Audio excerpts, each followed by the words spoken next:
निर्दलीय प्रत्याशी के रूप में आपने सीतापुर नगरपालिका सीट पर ऐलान जंग कर दिया है, क्या कहेंगे अब आप? देखिए, मैं आज इस प्रेस कॉन्फ्रेंस को करने का अपना उद्देश्य भी बता रही हूँ। लोगों के मन में बड़ी आशंका थी, क्योंकि मेरे बारे में ये प्रचारित किया जा रहा था कि जिस दिन योगी जी आएंगे उस दिन मैं मंच पर जाकर सरेंडर कर दूँगी कि मैं चुनाव नहीं लड़ूंगी। लेकिन मैं इस वक्त का इंतज़ार कर रही थी। मुझे मालूम था योगी जी सीतापुर में अगर आएंगे भी तो केवल नैमिष की धरती पे आएंगे, सीतापुर सीट पर वो नहीं आएंगे, क्योंकि योगी जी किसी ऐसे व्यक्ति के साथ मंच साझा नहीं कर सकते हैं जिसकी पृष्ठभूमि संदिग्ध हो। गलती से किसी कारणों से एक ऐसी महिला को टिकट मिल गया है जिनके बारे में पार्टी का कोई इतिहास नहीं है, जिनकी पार्टी की कोई सेवाएं नहीं हैं, और कहीं ना कहीं भारतीय जनता पार्टी के नीति निरंतरताओं से कोई गलती हुई है। तो आज की प्रेस मैं इसीलिए कर रही हूँ कि ताकि लोगों के कान के जाले साफ हो जाएं और उनको ये पता चल जाए कि मेरी गाड़ी में बैक गियर जैसी कोई चीज़ है ही नहीं।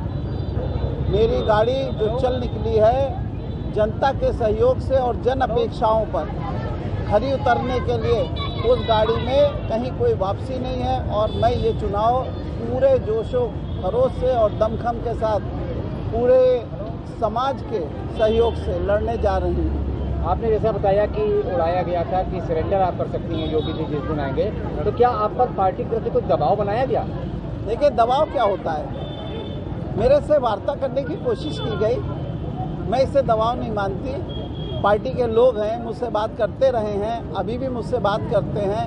उन लोगों की केवल एक बात होती है कि आपका चूँकि इतना लंबा कैरियर है तो इसके बाद पूर्ण विराम हो जाएगा। तो मैंने कहा पूर्ण विराम तो ज़िंदगी में ईश्वर लगाता है, बाकी कोई व्यक्ति और व्यवस्था नहीं लगाती। तो मेरी ज़िंदगी का कोई पूर्ण विराम नहीं है इस चुनाव से, ये तो एक शुरुआत है। मैम, क्या बीजेपी में डर है? क्या बीजेपी में लंबा समय आपने बिताया, काफी मेहनत भी किया, क्या लगता है कि बीजेपी में जो कार्यकर्ता उनकी कदर नहीं है, इसीलिए तो आपको टिकट दिया गया है, नहीं दिया गया, क्या कहेंगे? देखिए, बीजेपी में अगर कार्यकर्ता की कदर होती तो आज आप सीतापुर सिटी के कार्यकर्ताओं को देख लीजिए, उनके चेहरों का हाल देखिए, उनके दिल का हाल देखिए।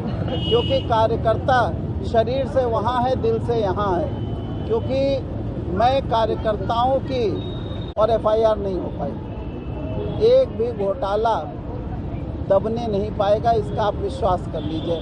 मुझसे लोगों को इसीलिए डर लगता है, लोग मुझे आगे नहीं बढ़ने देना चाहते हैं, इसलिए क्योंकि उन्हें मालूम है कि मैं मॉरल्स की, मैं आइडियोलॉजी को फॉलो करने वाली महिला हूँ। मेरा काम योगी जी और मोदी जी की तरह बिल्कुल नीट एंड क्लीन है, और मेरा अब तक का इतिहास आप सीतापुर जनपद में पता कर लीजिए। मेरे ऊपर अगर कोई भी स्पॉट हो तो आप लोग कभी भी मुझसे पूछ सकते हैं, तो मैं उसको वैसा ही बेदाग छवि बनाए रखना चाहती हूँ। तो क्या माना जाए आप योगी जी और मोदी जी के रास्ते पर चलेंगी लेकिन पार्टी के विरोध में खड़ी रहेंगी? पार्टी का विरोध मैं कतई नहीं कर रही हूँ। देखिए, मैं कार्यकर्ता के मन की बात कह रही हूँ, कार्यकर्ता जो चाहता है मैं वो बात कह रही हूँ। मैं पार्टी कोई व्यक्ति नहीं है, पार्टी कार्यकर्ताओं का समूह है, और मैं अधिकांश कार्यकर्ताओं के मन की बात कर रही हूँ। तो कार्यकर्ताओं को जब उसमें टिकट नहीं मिलता है, जो बाहर से एंट्री करता है उसको टिकट दे दिया जाता है, तो ऐसे कार्यकर्ताओं का मनोबल लगातार गिरेगा, और आज जैसे नतीजे सामने आ रहे हैं, क्या कहेंगे आप? इसी से परिणाम भी निकलेंगे। क्रांति के से ही बदलाव होता है। मैंने एक क्रांति की अलग जगाई है, और अगर मेरा मुद्दा सही है, मेरी बात सही है, मेरा सोच सही है, तो कार्यकर्ता इस रास्ते पे आगे बढ़ेंगे और इसी से पार्टी दुरुस्त भी होगी। पार्टी में जो गलत एलिमेंट है, आपसे एक लास्ट सवाल ये पूछना चाहेंगे, या पार्टी के जो हिम्मत नहीं कर पाए हैं कार्यकर्ता विरोध करने की, वो आपके साथ हैं? 100% वो कार्यकर्ता जो अपने बल पे नहीं खड़े हो पा रहे हैं, वो कार्यकर्ता आज मेरे समर्थन पे खड़े हैं। तो मेरी जीत कार्यकर्ताओं की जीत होगी, और पार्टी की हार नहीं है ये। पार्टी की सोच पे, जिन लोगों ने पार्टी की विचारों पे, पार्टी की नीतियों पे कुठाराघात किया है, उनके बारे में चिंतन करने के लिए पार्टी को मजबूत करेंगे। तो ऐसे लोग क्या आपके संग में आपके जो मंच होगा उसमें आने वाले समय में देख सकते हैं? हो भी सकता है। Thank you.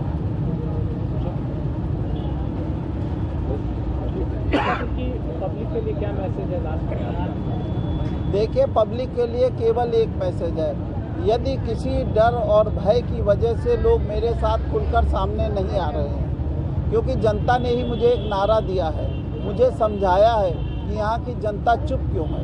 सीतापुर का इलेक्शन बिल्कुल शांत चल रहा है। यहाँ आप किसी से चर्चा कीजिए, बाजार में जाइए, व्यापारी से चर्चा कीजिए या आम आदमी से चर्चा कीजिए, जारी है। मैम, क्या भाजपा को कोई डर है जो योगी जी को खुद आना पड़ा है? देखिए, भाजपा को अगर वास्तव में यहाँ की सीट का डर सता रहा होता तो योगी जी यहाँ आते। योगी जी यहाँ नहीं आए हैं, इसके माने इस सीट के बारे में उनका सब कुछ मामला साफ हो चुका है कि उनके आने के बाद भी ये सीट नहीं निकलेगी, इसलिए वो नहीं आए। टिकट बंटवारे में क्या कोई घोटाला हुआ है क्या? देखिए, जैसी कि फिजाओं में चर्चा थी, इस टिकट के बाद कहीं ना कहीं उस पर एक शक की सुई जरूर जाती है। 2022 के चुनाव में एक और भाजपा के नेता थे जिन्होंने बगावत की थी और निर्दलीय प्रत्याशी हुए थे, बाद में वो चुनाव हार गए। आपको क्या लगता है कि जनता आपको क्यों पसंद करेगी? क्योंकि मैं सत्य के साथ हूँ। जो पिछली बार निर्दलीय प्रत्याशी लड़े थे वो केवल अपनी लड़ाई लड़ रहे थे, मैं अपने समाज की लड़ाई लड़ रही हूँ, मैं पूरे कार्यकर्ता समाज की लड़ाई लड़ रही हूँ, पूरे महिला समाज की लड़ाई लड़ रही हूँ। महिलाएं अगर पार्टी में काम कर रही हैं तो ये उनका हक बनता है कि आरक्षण की दशा में, भाई आप सामान्य सीट पे उन्हें उतार नहीं सकते तो कम से कम आरक्षण में तो उन्हें उनका हक दे दीजिए। ये मेरी लड़ाई नहीं है, ये एक पूरे कार्यकर्ता समूह की लड़ाई है। महिलाओं की एक विंग है भारतीय जनता पार्टी में, और उस विंग का कोई कैंडिडेट आपको समझ में नहीं आए। भाई महिला अध्यक्ष थी कंचन प्रभा पांडे, आप उनको दे सकते थे, उनको नहीं दिया था। तो जया सिंह थी मेन बॉडी में, यहाँ उपाध्यक्ष थी, किसी को तो आप उसमें से सिलेक्ट करते। तो ये मेरी लड़ाई नहीं, इसलिए मुझे इसका कोई भय नहीं है। किन नए मुद्दों के साथ आप जनता के बीच में जा रहे हैं? देखिए, मेरी लड़ाई जो है उसमें जो मुद्दे हैं, भाई जो जन अपेक्षाएं हैं, सीतापुर को आगे ले जाने के बारे में लोगों की जो सोच है, उस सोच के साथ मैं आगे चल रही हूँ। क्योंकि देखिए, मेरी पीढ़ी का काम पूरा हो चुका है, लेकिन जो अगली जनरेशन आ रही है उसको बहुत कुछ चाहिए इस शहर में। हमारे बच्चे अगर शहर छोड़ के बाहर जा रहे हैं तो क्यों जा रहे हैं? क्योंकि यहाँ ऐसा कुछ है नहीं जो उनको आकर्षित करे और जिससे जुड़ के वो यहाँ रहना चाहें। तो हमें सीतापुर को बदलना होगा और अन्य जो विकसित स्थान है उनके बराबर ला के खड़ा करना होगा, ताकि हमारे बच्चे रुक सकें। अगर जनता आपको मौका देती है तो आपकी प्राथमिकता क्या रहेगी? देखिए, जनता अगर मुझे मौका देती है तो मेरी प्राथमिकता सर्वप्रथम तो ये होगी कि देखिए, नाली, खड़ंजा, सड़क, सफाई, गलियारा, ये सब बहुत हो चुका है। सबसे पहली जो चीज़ है वो सुरक्षा के संबंध में है